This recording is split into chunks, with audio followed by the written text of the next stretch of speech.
Hi, welcome guys to the Spectral Arcanist build. This build is basically made for the early game before starting Act 2. So all the spells that we're gonna showcase today are gonna be from Act 1.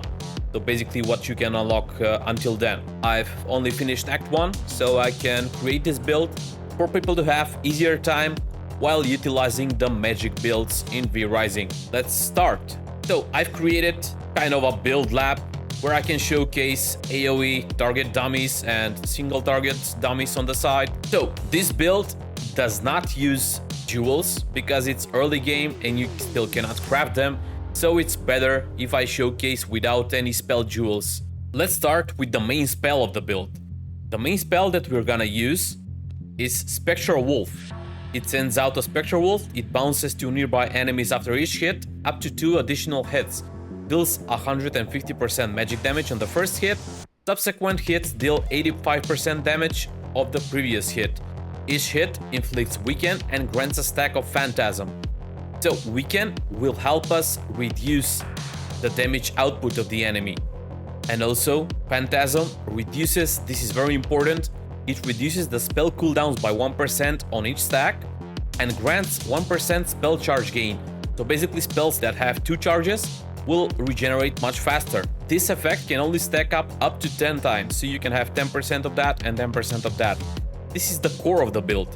We're gonna use Spectral Wolf, and let me show you. If I cast Spectral Wolf, you can basically see it inflicts Phantasm on all 3 enemies. So this is good for AoE as well.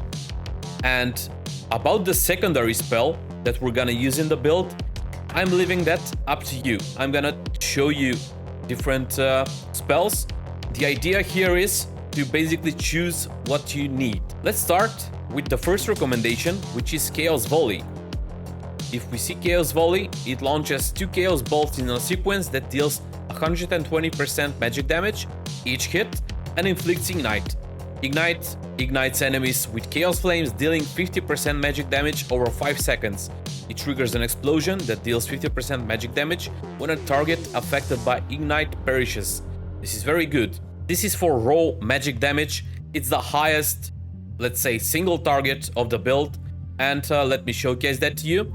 If we cast Spectral Wolf, and basically we already have 3 Phantasm charges, we can cast Chaos Bolt and we are doing a lot of damage. The second spell that you can use here is Frostbat. It launches a projectile that deals 120% magic damage, so same as Chaos Volley, but this projectile explodes upon impact, inflicts chill on nearby enemies.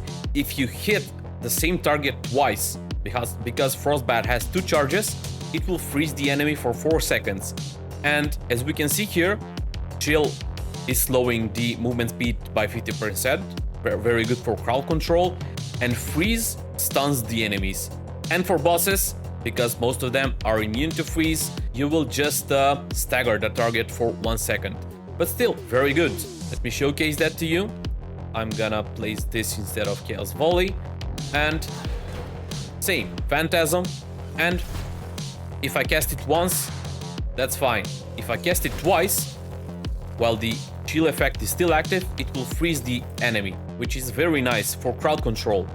Another option that you have here is Bone Explosion.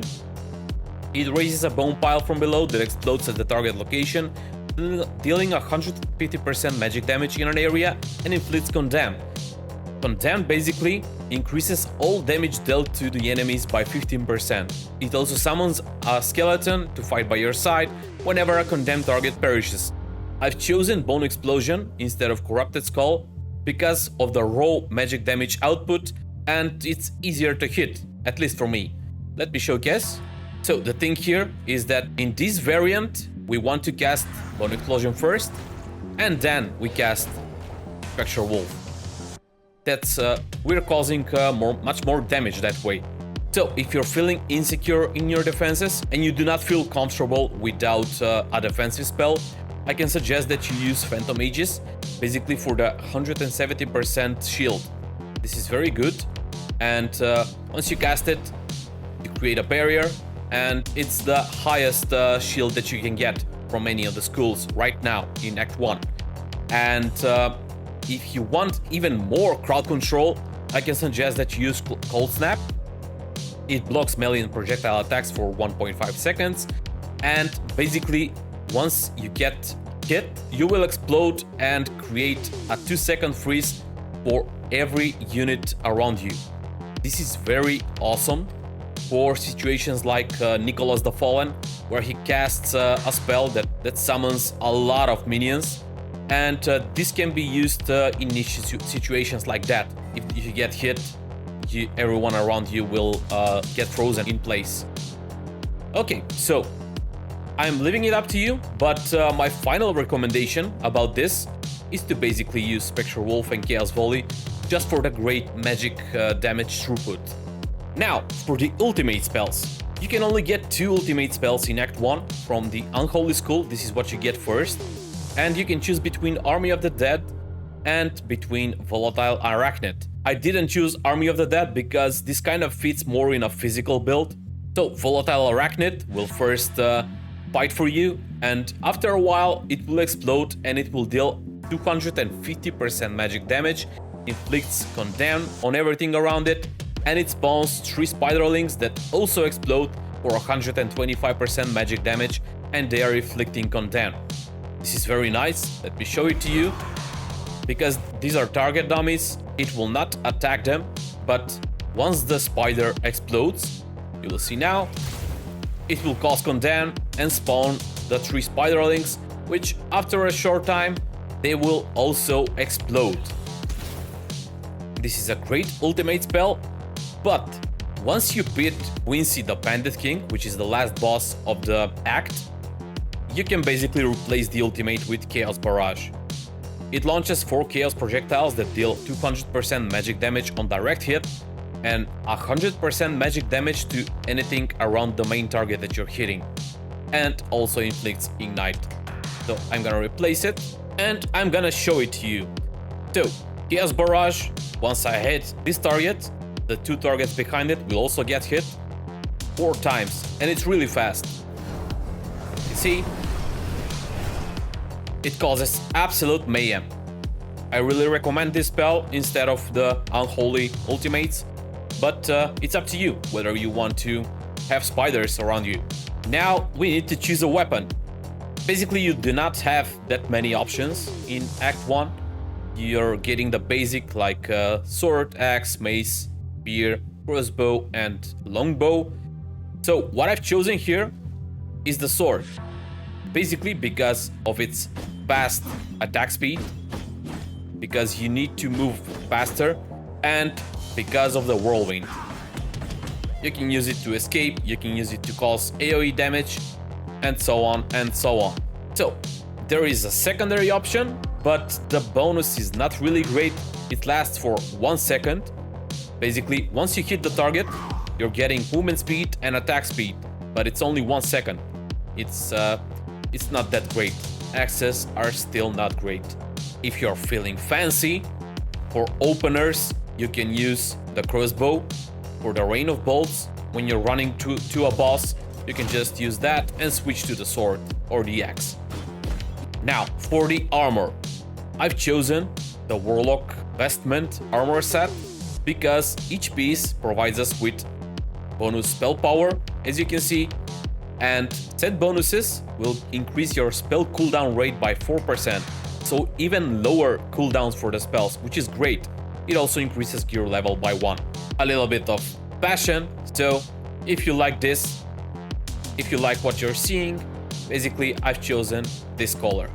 And you can combine it with cape like the Immortal King's Drape. It looks kinda nice. The other ones, not so much. The Razor one specifically won't fit well until later sets, as you know. And the Traveler's Wrap kinda looks bad. So, if you like style, this is what I recommend. It looks very great. Okay, let's move on to the rings. For the rings, there you have 3 options for the magic build. You have the Spellweaver, Warlock, and Sorcerer. I'm recommending the Spellweaver for even more spell cooldown rate reduction. And you have the option to choose the Ring of the Warlock, which will give you more RNG for spell critical strike chance. And you have the Ring of the Sorcerer if you want spell life leech, basically heal yourself from spells. But this is the best option that I can recommend. It gives you a lot of spell power, and it kind of fits well with the Phantasm build. About the blood types. So, for the blood types, in Act 1, in Farbane Woods, you have 5 options. You have Creature, Worker, Brute, Rogue, and Warrior. And what I recommend is to use the Brute Blood wherever you can find it, just because it will give you primary attack speed, increased physical power, it will give you more attack life leech and damage reduction, also maximum health increase, and you can heal yourself basically. It doesn't fit well with the magic build, but we are not getting the Scholar Blood until we get later in Dunley Farmlands. So I would recommend the Brute Blood, or if you cannot find it, the Warrior Blood is nice as well. You can increase physical power and fail attacks deal 30% bonus damage. You can get increased weapon skill cooldown recovery rate, which you can use to cast Whirlwind or Frenzy faster, and so on and so on. Basically, these are the 2 that I would recommend. Brute is more recommended, but it's up to you. Once you get to the Scholar Blood in Dunley Farmlands, there isn't anything else until later. Okay, so lastly, I'm gonna showcase some combos. If you're choosing the Spectral Wolf plus Chaos Volley combo, all you need to do is basically spam your spells. Each time you cast Spectral Wolf, you will get more Phantasm charges, and each time it will be faster and you'll be doing more and more damage. You're basically spamming, use your weapon skills, use your dash in a smart way, basically don't waste it, keep it for escaping stuff, and that's it. If you're choosing the Frostbat plus Spectral Wolf combo, it's the same, but there might be situations where you are in danger and you want to utilize Frostbat in a smarter way. Basically keep the charges to freeze the enemy that is coming near you, or stagger them for 1 second if they are immune to freeze. Other than that, you just spam things. There isn't much to think about. If you're using Bone Explosion plus Spectral Wolf, you need to cast Bone Explosion first to increase your damage, and then cast Spectral Wolf. Basically spam it. This is nice, and for an opener, I would suggest using the crossbow to cast Rain of Bolts and basically proceed what you're doing with your spells. There isn't much to think about in Act 1, it's pretty easy, but it can get a lot complicated if you're not combining spells correctly. So, I really hope I helped you pick up a build for early game to help you understand what different effects mean, and I really hope you liked the video as well. Please subscribe to the channel. I will be doing more builds and more V-Rising content, so stay tuned, and I'll see you in the next one.